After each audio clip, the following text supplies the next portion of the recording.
I had such a good time with you guys.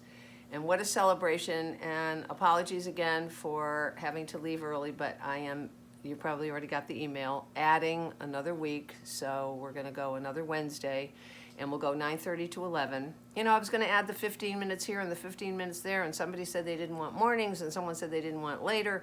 This way, we'll just add a whole other Wednesday. So if you can join, that's what we'll do. And your prompt, and I know I've given this prompt before, and I know many of you have written it, but you know what? There's always another thing to write. That's one of the good things about writing. What I didn't tell you then. So don't forget, you precious humans, that this is about writing from the heart. This is about saying, this is who I am, this is what happened to me.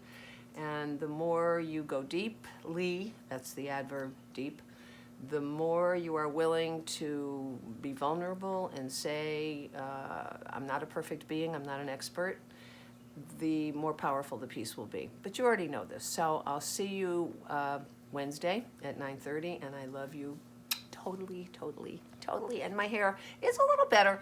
And happy new life, new world, new light